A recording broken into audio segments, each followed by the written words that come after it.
안녕하세요. 저는 보스턴 컨설팅 그룹의 장권영입니다. 신한금융그룹의 신한퓨처스랩 데모데이를 축하드리며 오늘 저는 ESG 경영 투자 트렌드 및 스타트업 관점에서의 ESG의 경영의 중요성 주제를 가지고 발표드리고자 합니다. ESG가 왜 이렇게 하도일까요? 갑자기 기업들이 선해진 걸까요? 사실 비슷한 사상과 철학은 예전부터 존재했었습니다. 다만 사회적 맥락 변화에 따른 패러다임 대전에 발휘된 셈입니다. 사실 기존의 자본주의는 왼쪽에 보시는 것처럼 주주가치 중심의 기업의 영속성을 추구했습니다. 물론 사회적 책임을 다하지 않았던 건 아니지만 사회적 책임과 주주가치가 병행적인 개념을 보는 게 일반적인 시각이었습니다. 하지만 오른쪽 그래프처럼 이제는 주주가치를 넘어서 더 넓은 이해관계적 가치를 추구하며 사회적 책임을 다해야만 기업이 영속적으로 생존한다는 개념으로 패러다임이 진화되고 있습니다. 병행적이 아니라 통합적인 개념을 간다는 것이죠. 사실 이거는 모든 것은 결국 주가, 즉 돈 때문입니다. 쉽게 얘기하면 ESG를 못 챙기는 기업은 연기금이나 사모펀드 같은 이른바 글로벌 어떤 돈주, 물주로부터 투자 대상에서 빠지거나 혹은 주가 자체가 낮아지기 때문이라는 거죠. 물주가 돈 안 주는 기업이 된다? 사실은 이거는 기업 관점에서는 굉장히 무서운 일이고 그렇기 때문에 ESG는 기업 경영의 어떤 근본을 뒤흔들고 있는 어떤 패러다임이 되고 있습니다. 과거 CSR, 사실 그 사회공헌과 ESG의 가장 큰 차이점은 앞서 말씀드린 것처럼 결국 물주 역할하는 재무적 투자기관이 그 변화를 촉발시키는 원동력인 겁니다. 사실은 누가 ESG라는 개념을 글로벌리 처음 만들어내에 대해서는 여러 가지 이견이 존재하지만 누가 전 세계적으로 이거를 확장시키는 데 대해서는 이론의 여지가 없습니다. 바로 세계에서 가장 큰 자산운용사인 블랙락의 CEO인 레리 핑크입니다. 너무나 많이 들으셨겠지만 사실은 이 블랙락의 레리 핑크는 ESG에 충족하자는 기업에는 투자를 배제하는 것 넘어서서 ESG 자체의 투자를 포커스를 맞추는 어떤 경영 철학을 사성화했습니다. 이에 따라서 투자자들의 태도가 변화했고 전 세계 지속 가능한 투자자의 규모도 증가했습니다. 최근에 이른바 SI, 즉 Sustainable Investing의 관점에서 이 규모가 급성장하고 있는데요. 최근에 3.5 트리리언 빌리언 달러 수준의 어떤 전 세계 운용의 시장 규모는 전 세계 약 전세 투자 규모의 3분의 1에 육박합니다. ESG 투자 논하기에 앞서서 ESG 경영의 에코시스템을 먼저 간단히 정의하고 넘어가겠습니다. ESG 경영의 어떤 투자에는 크게 세 가지 주체가 있는데요. 첫 번째로 기업은 자사의 상품과 서비스를 가지고 사회적 영향을 행사하고 이를 전략적으로 ESG 관점에서 리포팅합니다. 두 번째는 이러한 기업의 내부 데이터와 시장 데이터를 수집해서 평가기관 고유의 방식으로 해당 기업의 ESG 점수를 측정합니다. 세 번째로 이를 기반으로 재무적 투자기관들은 ESG 평가기관의 스코어를 감안해서 새로운 알파 창출의 투자 전략을 집행하는데요. 여기서 가장 중요한 것은 이런 빨간색 선으로 표시된 즉 재무적 투자기관과 기업 간의 ESG 투자의 어떤 메커니즘입니다. 즉 재무적 투자기관이 ESG 평가에 기반해서 적절한 투자의 금액과 한도를 결정하고 이후에 투자에 대한 의사결정 및 사후 경영의 어떤 참여를 행위한 것을 의미합니다. 다시 한번 제가 강조드리지만 앞에서 보여드린 ESG 에코시스템의 선순환의 근저에는 지속 가능한 경영하는 기업이 사회적 가치 창출은 물론이거니와 재무적으로도 더욱더 높은 성과를 창출하는 깊은 철학과 믿음이 깔려 있습니다. 그렇기에 자본시장 관점에서도 선도적인 ESG 친화적 기업만 골라서 투자한다면 높은 수익을 창출할 수 있다는 믿음이 자리하고요. 최근 저희 BCG를 포함한 많은 자문기업 학계에서 이를 뒷받침하는 근거들을 제시하고 있습니다. 그렇다면 진짜로 ESG의 친화적인 자본시장이 높은 성과를 창출하고 있을까요? 당연한 얘기지만 굉장히 맞다고 볼 수 있습니다. 지금 보시는 내용들이 실제로 대표적으로 재무적 투자기관의 ESG 알파 창출 사례입니다. 글로벌 선도 연기금 및 블랙락 같은 자산운용사들이 이런 ESG 투자가 업계 대비 추가적인 수익을 창출해 믿고 있고 이를 실제 자사의 투자의 프로세스와 철학에 반영하고 있다고 보시면 될 것 같습니다. 첫 번째 섹션을 요약드리면 미래 머니 무브의 대부분은 ESG 투자가 될 거라는 점입니다. 앞서 현재 시점에서 ESG 투자가 글로벌 전체 투자의 약 3분의 1 정도 수준 말씀드렸었는데요. 저희가 보기에 미래에는 전체 투자 자산의 80% 이상에 해당하는 비중이 ESG 투자로 이루어질 것으로 저희는 전망합니다. 지금까지 ESG 투자 패러다임과 이 경영의 에코시스템을 말씀드렸었는데요. 그렇다면 이게 과연 스타트업 관점에서 갖는 의미는 무엇일까요? 단연 두 가지 꼽을 수 있는데요. 첫 번째는 ESG 철학에 소구하는 사업 기회와 프로덕트 오퍼링이 더욱더 중요하다는 점입니다. 유니콘과 데카콘으로 진화한 스타트업 보면은 공통적으로 전통적인 기업과 사회가 각각 여러 가지 이유로 해결하지 못했던 심각한 페인 포인트를 포착하고 이를 해결하는 사업 모델과 프로덕트를 런칭했다는 면이 발견됩니다. 그런 의미에서 ESG가 지향하고자 하는 바는 결국 사회 전체가 해결하고자 하는 가장 거대하고 중요한 숙제인데요. 두 번째, ESG에 소구하는 것이 높은 기업 가치 인정 및 펀딩을 받는 유리합니다. 물론 이건 스타트업의 목적에보다는 결국 따라와야 되는 결과론적인 이야기를 볼 수가 있는데요. 다만 기업 경영의 중요한 이해관계자인 자본시장 관점에서 미리 생각해보면 우리 회사가 해결하고자 하는 어떤 숙제가 사회 전체 ESG 테마에 부합하느냐, 이를 잘 드러낼 수 있는 되게 생생한 에쿼티 스토리가 있느냐에 따라서 결국 그 스타트업의 기업 가치가 판이하게 변할 수 있다는 점은 꼭 기억해 두시면 좋을 것 같습니다. 근데 아마 이 스타트업 관점에서는 이런 생각을 하실 수 있을 것 같습니다. 앞서 말씀드렸던 것처럼 블랙락이나 글로벌 대형 연기금이 ESG 투자를 강조하는 걸 알겠는데 이게 당장 한국의 스타트업과는 좀 먼 얘기가 아닌가. 어떻게 보면은 당장 우리에게 필요한 어떤 자본시장 혹은 어떤 재무적 투자자는 VC 혹은 조금 더 나아가도 혁신기업 투자를 단행하고 있는 어떤 이제 사모펀드 정도일 텐데라고 생각할 수 있겠죠. 사실 이거는 예전에 맞는 말씀이었습니다. 하지만 지금은 아닙니다.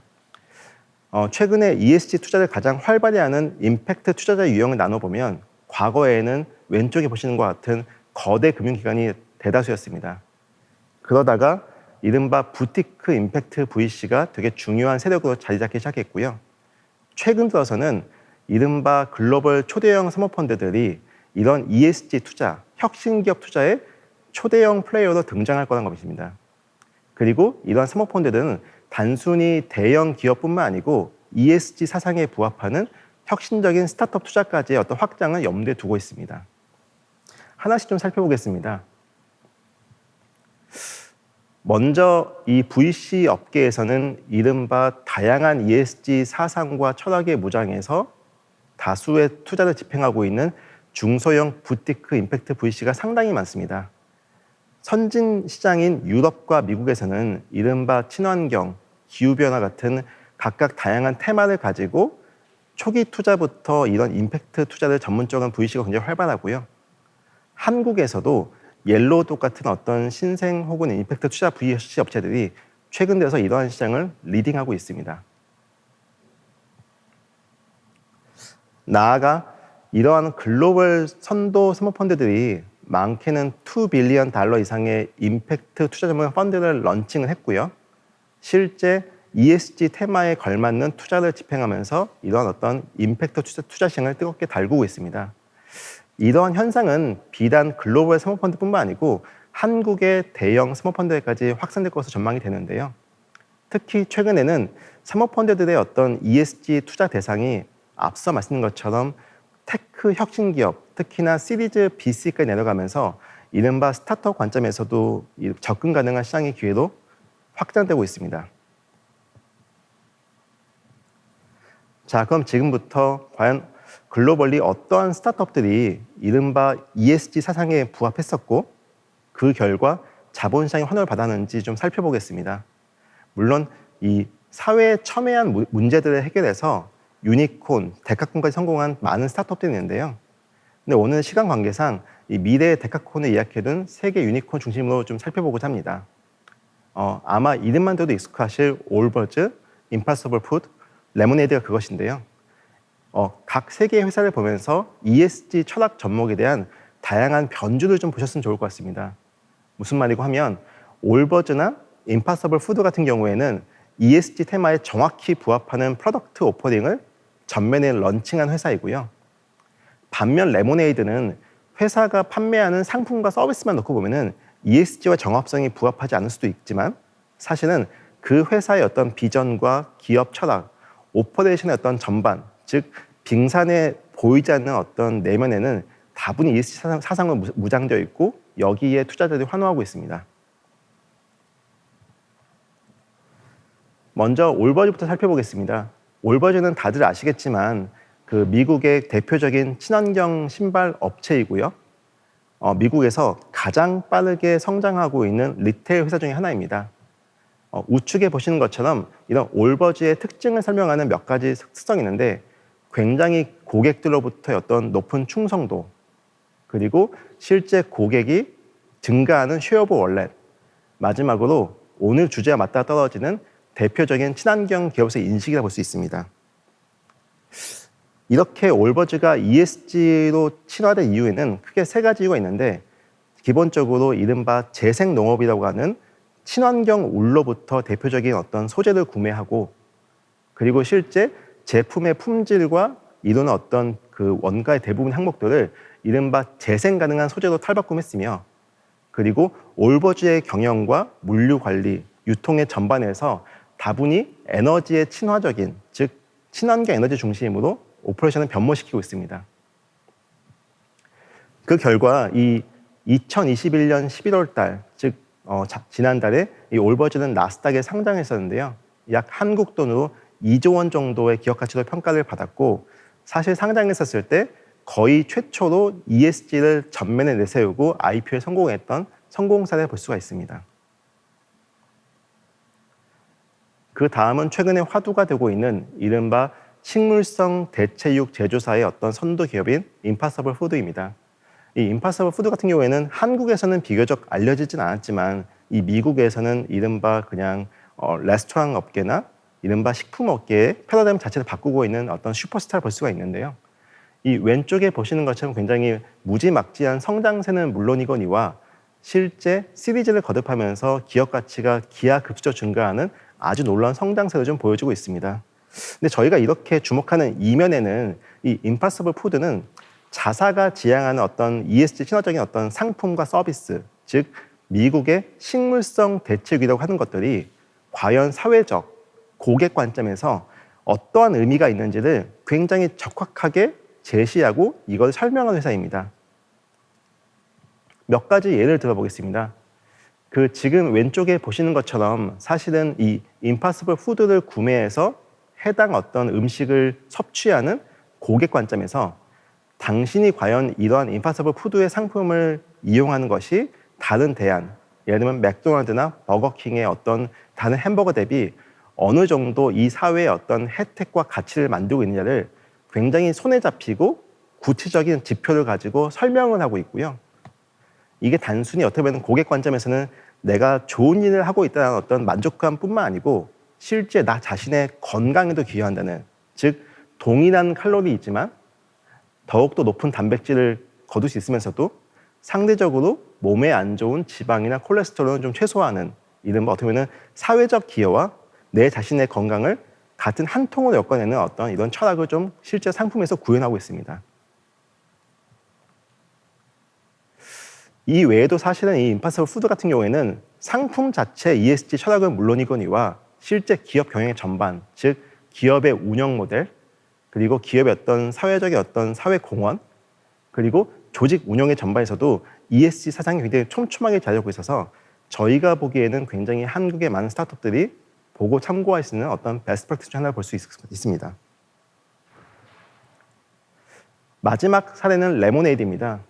레모네이드는 상대적으로 좀 생소할 수도 있는데, 레모네이드는 한국의 치면 이른바 펫보험 혹은 주택화재보험 같은 이런 손해보험성 상품을 온라인 모바일 앱에서 판매하는 이런 이제 이른바 미국의 선도 인슈어테크입니다. 사실은 펫보험이나 주택화재보험이 ESG와 어떤 관계가 있지라 생각할 수도 있지만, 사실은 레모네이드는 이른바 이 미국에서도 현재 10조 원 이상의 기업 가치를 평가받는 이른바 그런 데카콘에 진입했었고요. 이 이면에서는 이른바 보험에 굉장히 무관심했었던 MZ세대, 즉 20, 30대 고객의 열렬한 환호를 좀 받고 있습니다. 그 환호의 원동력은 크게 세 가지가 있는데요. 우측에 보시는 것처럼 첫 번째는 20, 30대 고객이 굉장히 중시 여기는 편의성, 즉 20초 안에 가입이 가능하고 5초 안에 보험금 지급이 가능한 그런 편의성을 구현했었기 첫 번째. 두 번째는 20, 30대 고객이 굉장히 좋아하는 어떤 게임의 요소, 즉 보험을 가입하고 비교하고 지급하는 방식도 굉장히 즐거워야 된다라는 사상을 다양한 디지털 기술 활용해서 구현하고 있고요. 하지만 더욱더 좀 의미 있는 것은 오늘 주제와 맞닿는 세 번째, 즉 이 ESG의 관점에서 내가 레모네이드의 고객인 것이 내가 선한 고객이고 레모네이드에 가입한다는 것이 실제 이 사회를 조금 더 긍정적인 방향으로 변화시킨다는 것을 실제 구현을 시키고 이걸 고객에게 설득을 한 이런 대표적인 ESG 친화적 기업입니다. 조금만 더 디테일을 살펴보면요. 이른바 레모네이드에 가입한 고객은 내가 낸 보험료 대비 내가 실제 나중에 지급받아야 될 보험금의 차이가 발생했을 때, 즉 내가 낸 보험료가 나중에 지급받을 보험금 대비 높을 경우 이런 보험료의 차익을 회사가 선택권을 줍니다. 첫 번째는 결국 가입자, 고객한테 다시 돌려주는 페이백 옵션도 있고요. 두 번째는 당신이 지향하는 가치에 부합하는 자선단체에 레모네이드와 고객의 이름으로 다 같이 공동 기부하는 어떤 이른바 자선의 형식을 택할 수도 있습니다. 여기서 또 한 발 더 나아가서 레모네이드 전체 고객들 중에서 해당 고객과 유사한 성향과 사회적인 가치를 지향하는 사람들을 묶어서 이른바 커뮤니티 형식으로 공동 기부할 수 있는데요. 이럴 경우에는 실제 고객이 기부하는 금액에 비례해서 레모네이드 회사가 더욱더 추가적인 기부금을 부과시켜줍니다. 즉 고객 입장에서는 이게 단순히 내가 보험을 가입해서 어떤 나의 리스크를 보장받는 걸 넘어서서 실제 내가 냈던 보험료의 차익, 즉 보험금 대비 어떤 갭을 내가 수취하는 것이 아닌 실제 내가 의미 있는 일에 같은 뜻을 갖는 사람들과 공동을 기부하고 이 기부액 자체가 나의 금액 플러스 레모네이드의 증액까지 감안한, 즉 의미 있는 것이라는 어떤 인식을 주는데요. 이게 단순히 일회성 기부로 끝나는 게 아니라 해당 기부를 집행한 어떤 레모네이드 고객들끼리의 커뮤니티를 만들어주고 그 커뮤니티가 실제 의미 있는 사회적 행동과 자원봉사 등등을 이루어질 수 있게 굉장히 촘촘한 어떤 고객의 에코시스템을 좀 만들어주고 있습니다. 즉 레모네이드의 사상은 결론적으로 선한 고객과 선한 보험사가 만나서 서로 간의 이른바 플로드, 즉 어떻게 보면 약간 좀 사기 같은 게 없고 서로 믿는 환경 내에서 이 사회에 대해서 좋은 일을 집행한다라는 어떤 굉장히 좀 이상적인 방향을 좀 지향하고 있고, 여기에 미국의 20, 30대 고객들이 상당히 많이 열광을 좀 하고 있습니다. 그 결과 이 레모네이드는 미국의 상장한 금융사 중에서 최초로 ESG 인증 보험사로서 활동하고 있고요. 이게 가능했던 거는 앞서 설명드린 이 ESG 철학에 부합하는 고객 전략, 고객 에코시스템뿐만 아니고 실제 레모네이드의 어떤 경영의 뒷단인 실제 자사운용이나 상품의 포트폴리오에서도 ESG 철학에 반하는 상품을 출시하지 않고 ESG 철학에 부합하는 영역 중심으로 투자하는 이런 어떤 근본적인 운영 모델이 자리했었기 때문에 이른바 ESG 친화적 기업으로 인증을 좀 받은 것 같습니다. 여기까지 제가 오늘 ESG 경영 투자 트렌드 및 스타트업 관점에서의 ESG 경영의 중요성에 대해서 말씀을 좀 드렸습니다. 오늘 제가 말씀드린 내용을 참고하셔서 신한 퓨처스랩의 모든 스타트업들이 실제 ESG 사상으로 조금 더 진화하고 그 결과 사회와 회사와 주주 모두 성장하는 기회가 됐으면 좋겠습니다. 감사합니다.